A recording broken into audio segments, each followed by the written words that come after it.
Hello student, स्वागत है आपका study point by Vipin sir में। तो देखिए, लास्ट क्लास में हमने क्वेश्चन नंबर 5 तक प्रश्नावली नंबर 1.2 के करा दिए थे। आज वहाँ से आगे स्टार्ट करते हैं। तो क्वेश्चन नंबर 6, व्याख्या कीजिए कि 7 गुणा 11 गुणा 13 प्लस 13 और 7 गुणा 6 गुणा 5 4 3 2 गुणा 1 प्लस 5 भाज्य संख्याएं क्यों हैं। ये हमारी यहाँ पे दो संख्याएं दी गई हुई हैं, एक ये संख्या है और एक ये संख्या है। अगर हम इनको सॉल्व करें तो एक संख्या आएगी, इसको सॉल्व करें तो ये भी क्या है, एक संख्या आएगी।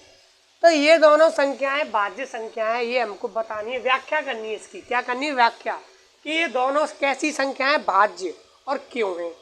तो सबसे पहले तो हमको पता होना चाहिए कि भाज्य संख्याएं क्या होती हैं।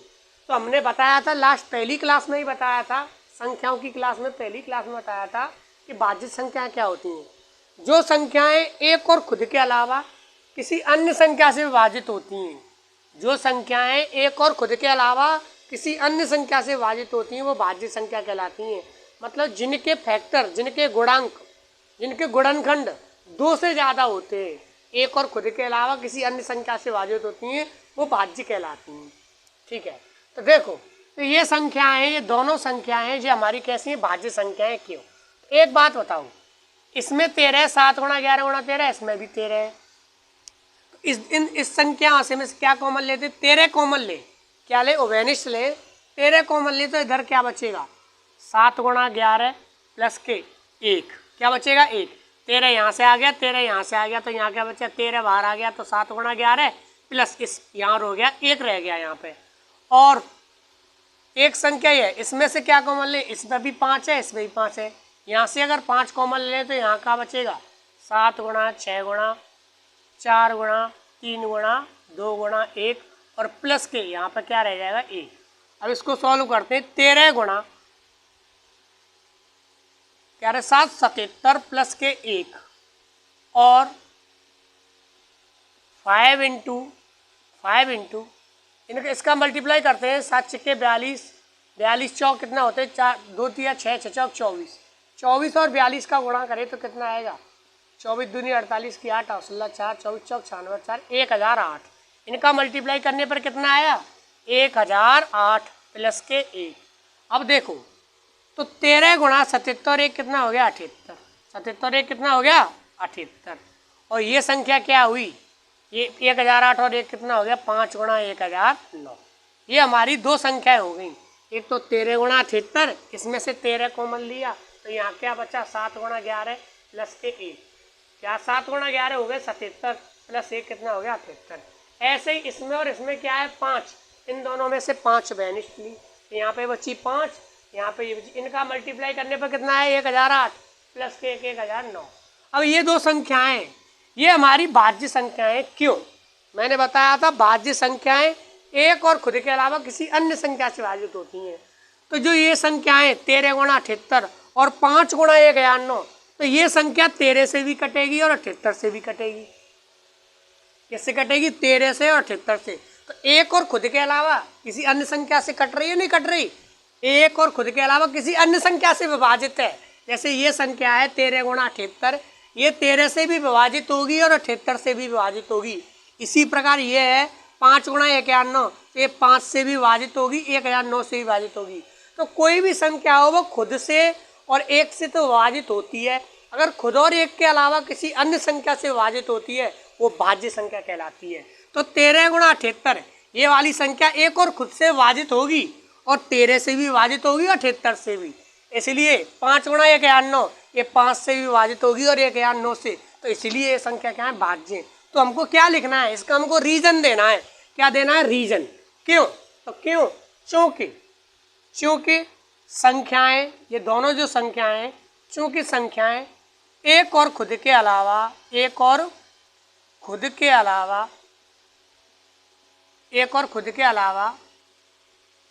किसी अन्य संख्याओं से विभाजित होती हैं, किसी अन्य संख्याओं से विभाजित होती है, इसलिए ये संख्याएं भाज्य है। तो ये एक और खुद के अलावा किसी अन्य संख्या से विभाजित होती हैं, इसलिए ये संख्या क्या है हमारी भाज्य। ये इसका हमने व्याख्या कर दी इस क्वेश्चन की हमने। देखो बच्चों, बढ़ते हैं नेक्स्ट क्वेश्चन की तरफ। Question number 7। देखो ये क्वेश्चन है, इस क्वेश्चन में हमको इनडायरेक्टली एलसीएम पूछा है। क्या पूछा है? इनडायरेक्टली। इस क्वेश्चन का हमको लासा निकालना है इनडायरेक्टली। ये उसने ये पूरा क्वेश्चन बनाया है, तो इसमें कुछ नहीं है, हमको 18 का और 12 का एलसीएम ज्ञात करना है। तो क्वेश्चन बढ़ते हैं हम। किसी खेल के मैदान के चारों ओर एक वृत्ताकार पथ है। ये खेल का मैदान है, चारों ओर क्या है? वृत्ताकार पथ है। इस मैदान का एक चक्कर लगाने में सोनिया को 18 मिनट लगते हैं। सोनिया को कितने मिनट लगते हैं? 18। एक सोनिया एक लड़की है, उसको कितने मिनट लगते हैं? 18 मिनट। हल। तो सोनिया को 18 मिनट लगते हैं, जबकि इसी मैदान का एक चक्कर लगाने में रवि को 12 मिनट लगते हैं। एक लड़का है रवि, उसको कितने मिनट लगते हैं? 12 मिनट लगते हैं। मान लीजिए ये दोनों एक ही स्थान और एक ही समय पर चलना प्रारंभ करते हैं कि ये दोनों, जैसे ये वृत्ताकार मैदान है हमारा, तो इसी पे एक ही समय पे सोनिया और एक ही समय पर रवि चलना प्रारंभ करते हैं। तो ये हमको पूछा है कि यदि ये दोनों एक ही स्थान और एक ही समय पर चलना प्रारंभ करके एक ही दिशा में चलते हैं तो कितने समय बाद ये पुनः प्रारंभिक मिलेंगे। तो जब ऐसा क्वेश्चन पूछा जाता है तो बच्चे ऐसे क्वेश्चन में हम क्या ज्ञात करते हैं? एलसीएम। तो इस क्वेश्चन में हमको इनडायरेक्टली एलसीएम पूछा है, इसका लासा निकालना है। क्या निकालना है? लासा। तो देखो 18 और 12 का लासा निकालेंगे। क्या ज्ञात करेंगे? लासा। तो क्या करते हैं? 18 का लासा कितना आएगा? 18 और 12 का, 18 और 12 का एलसीएम निकाले हम गुणनखंड विधि से। 3 छिक्के 18, 3 चौक 12। अब 2 से काटते हैं, 2 तिया 6, 2 दूनी 4। तो 2 से काटें, फिर 2 एकन 2। अब 3 से काटें, 3 एकन 3।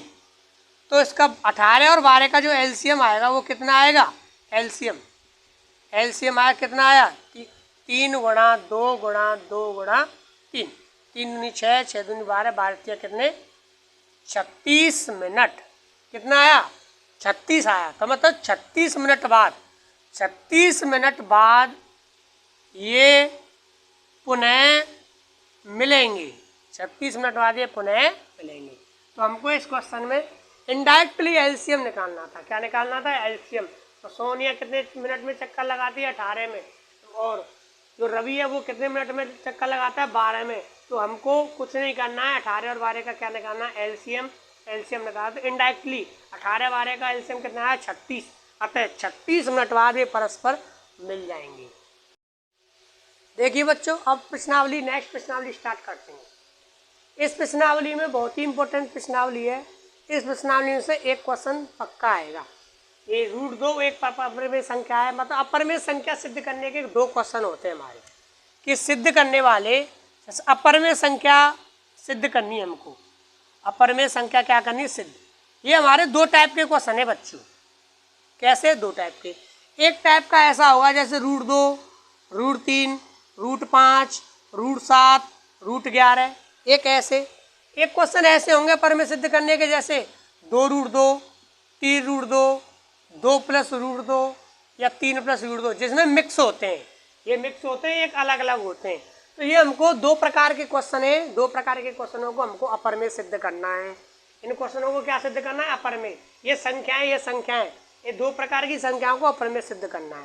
तो ये वाले पेपर में ज़्यादातर दोनों ही आ सकते हैं। ये वाला बड़ा क्वेश्चन होता है, ये वाला छोटा होता है। ये बड़े होते हैं वैसे क्वेश्चन, लेकिन ये कैसे होते हैं? एक्चुअली में इसका सॉल्यूशन छोटा होता है, इनका सॉल्यूशन थोड़ा बड़ा होता है।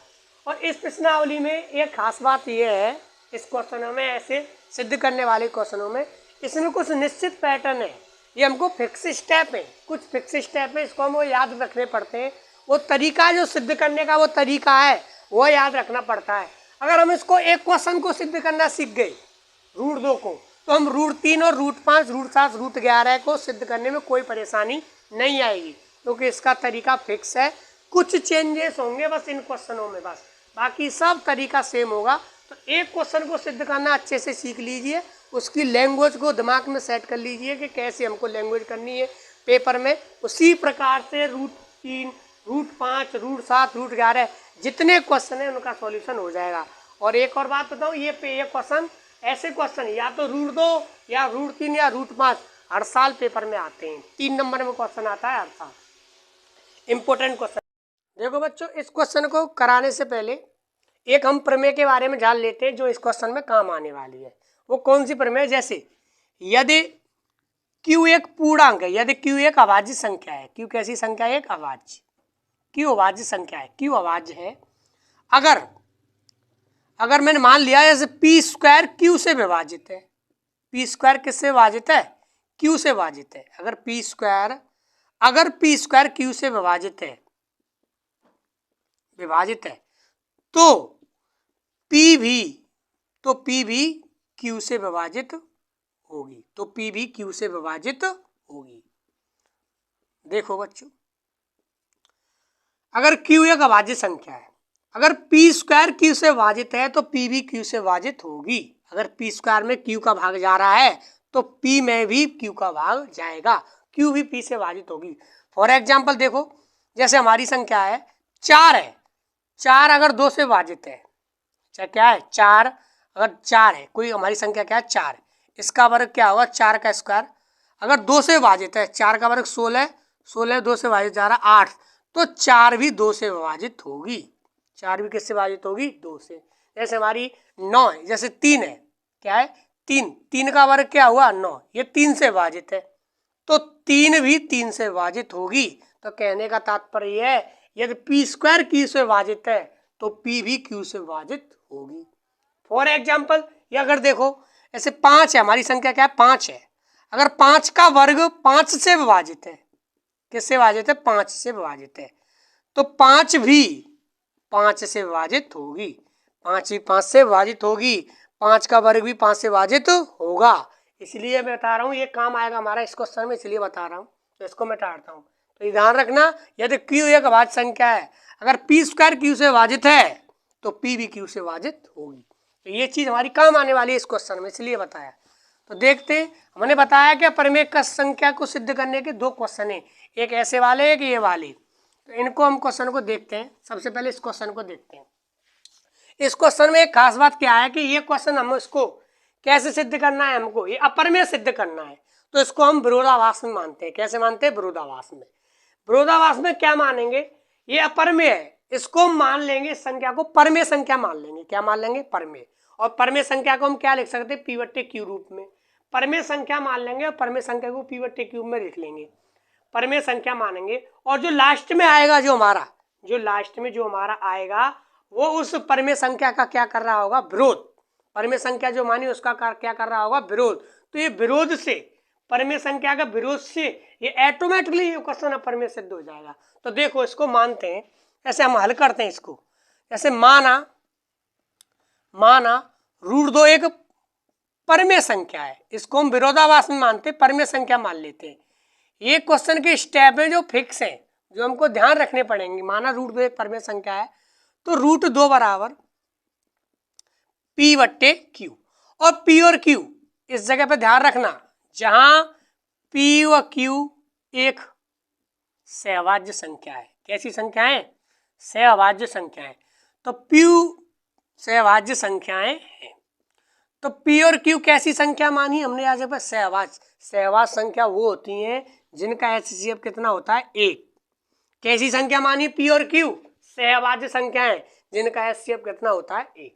तो देखो, तो माना √2 बराबर कितना है? P/Q। अगर हम इसका कैसी गुणा करें तो P बराबर √2Q इतना आया। अब इसको हम सॉल्व करते हैं आगे। तो √2 बराबर, मैंने परमेय संख्या मानी विरोधाभास में, तो √2 बराबर P/Q। तो जहाँ P और Q कैसी संख्या मानी? सहभाज्य संख्याएं। सहभाज्य संख्याओं का मासा कितना होता है? 1। ऐसी संख्याएं जो जिनका मासा 1 होता है वो सहभाज्य संख्या कहलाते हैं। तो हमने ऐसी संख्या मानी है, तो किसका कैंची गुणा किया? तो P बराबर √2Q। अब दोनों तरफ वर्ग करते हैं। दोनों तरफ वर्ग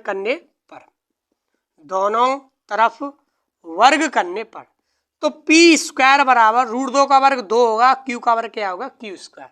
अब यहाँ से 2 को इधर पक्षांतर करें तो Q स्क्वायर बराबर P स्क्वायर के बट्टे में कितना आ जाएगा? 2। P स्क्वायर के बट्टे में कितना आ जाएगा? 2। इसको बोलते हैं समीकरण नंबर 1। अब यहाँ से हम उस प्रमेय को लगाते हैं जो मैंने अभी बताई थी। अगर P स्क्वायर 2 से विभाजित है। इस समीकरण से क्या स्पष्ट होता है कि जो पी स्क्वायर है जो 2 से विभाजित है, कि पी स्क्वायर में किसका डिवाइड दे रहे हैं हम, 2 से। पी स्क्वायर 2 से विभाजित है, पी स्क्वायर 2 से विभाजित है, पी स्क्वायर 2 से विभाजित है, तो पी भी 2 से विभाजित होगी। ये मैंने अभी बताया है। अगर पी स्क्वायर में 2 से भाग जा रहा है तो पी में भी 2 से विभाजित होगी। तो समीकरण फर्स्ट से हमें क्या पता चलता है कि पी क्या है, 2 से विभाजित है। हमारी क्या है, पी 2 से विभाजित है।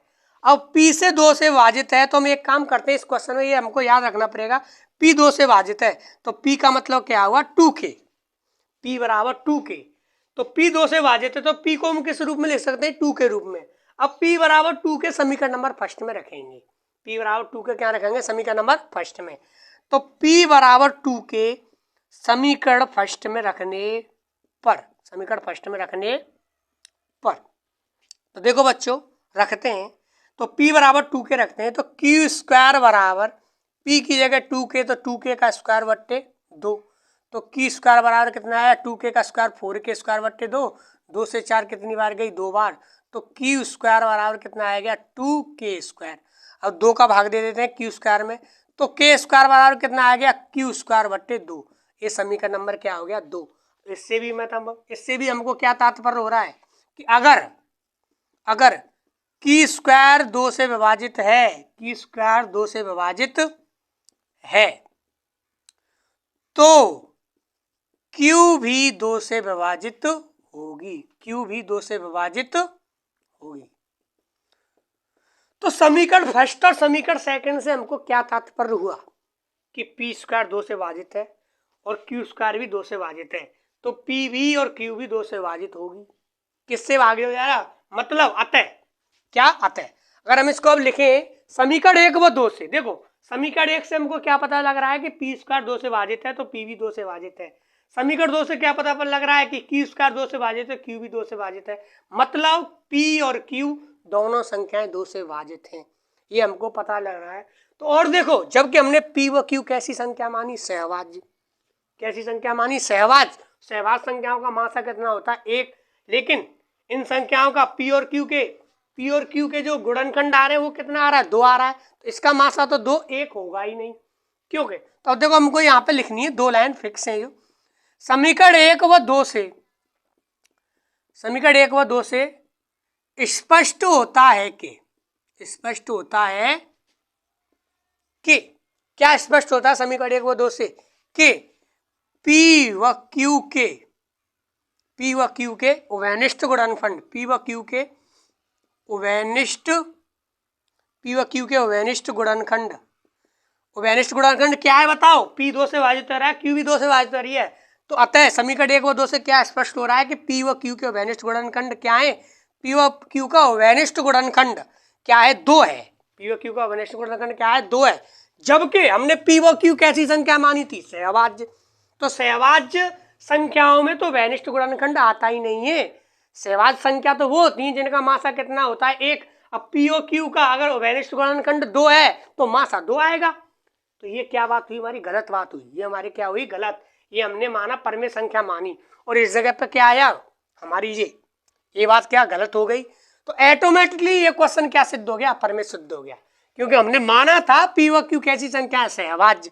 तो सहवाज्य संख्याओं का मतलब होता है इसका मासा हो 1, लेकिन हमको क्या प्राप्त हुआ, समीकरण 1 और समीकरण 2 से क्या पता लगता है कि P 2 से विभाजित है तो Q भी 2 से, तो P भी 2 से विभाजित होगी। अगर Q स्क्वायर 2 से विभाजित है तो Q भी 2 से विभाजित होगी।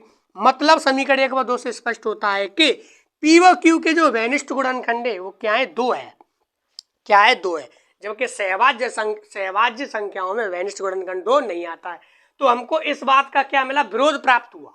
क्या प्राप्त हुआ, विरोध। तो इसके विरोध से हमने ये माना ये हमारा गलत प्राप्त हुआ, तो इसके विरोध से हमको ये क्या प्राप्त हो गई कि ये परमेय संख्या है, क्योंकि ये हमने माना ये हमारा ये गलत आ रहा है। तो मतलब कहने का तात्पर्य ये है कि जो हमने माना है वो गलत माना है, तो ऑटोमेटिकली ये क्वेश्चन सिद्ध हो गया परमेय संख्या है। तो देखो, क्योंकि हमने सहवाज्य मानी लेकिन यहाँ पे सहवाज्य संख्या नहीं आई, तो ये हमारा विरोध प्राप्त हुआ। क्या प्राप्त हुआ, विरोध। तो ऑटोमेटिकली ये क्वेश्चन अपरमेय सिद्ध हो गया। तो समीकरण 1 व 2 से स्पष्ट होता है कि पी व क्यू के उभयनिष्ठ गुणनखंड 2 हैं, लेकिन क्या, लेकिन पी व क्यू लेकिन पी व क्यू कैसी संख्या थी? सहभाज्य। लेकिन पी व क्यू सहभाज्य संख्याएं, सहअभाज्य संख्याएं, सहअभाज्य संख्याएं। अतः यह अवधारणा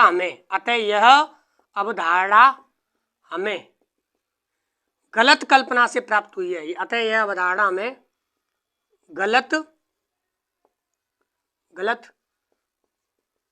परिकल्पना से प्राप्त हुई है। मतलब गलत परिकल्पना, ये हमने गलत माना था, ये गलत माना था, तो ये क्या हो गया हमारा सही, ये हमारा क्या सही। अतः लास्ट में हमको लिखना है ये 2-3 लाइन लिख के कि समीकरण को 2 से स्पष्ट होता है कि पी व क्यू वैनिष्ट गुणनखंड, कि पी व क्यू के वैनिष्ट गुणनखंड क्या है? 2। लेकिन पी व क्यू कैसी संख्या थी? सहभाज्य। यह अवधारणा में किससे प्राप्त हुई है? गलत परिकल्पना से प्राप्त हुई है। अतः √2 एक अपरिमेय संख्या है। लास्ट में हमको ये लिख देना है, अतः √2 एक अपरिमेय संख्या है। तो देखो बच्चों, यह क्वेश्चन हमारा कंप्लीट हो चुका है। इस क्वेश्चन में हमको ध्यान रखने बातें हैं जो हमको ध्यान रखनी पड़ेंगी। इस क्वेश्चन का सॉल्यूशन थोड़ा हमको रटने वाला है, तो थोड़ा रट लेंगे तो √2, √3, √5 अपने आप हो जाएंगे। देखो, तो इस क्वेश्चन को आपको समझ में आया? तो अगर मैं इस क्वेश्चन को अगर √2 की जगह √3 कर दूं, क्या कर दूं?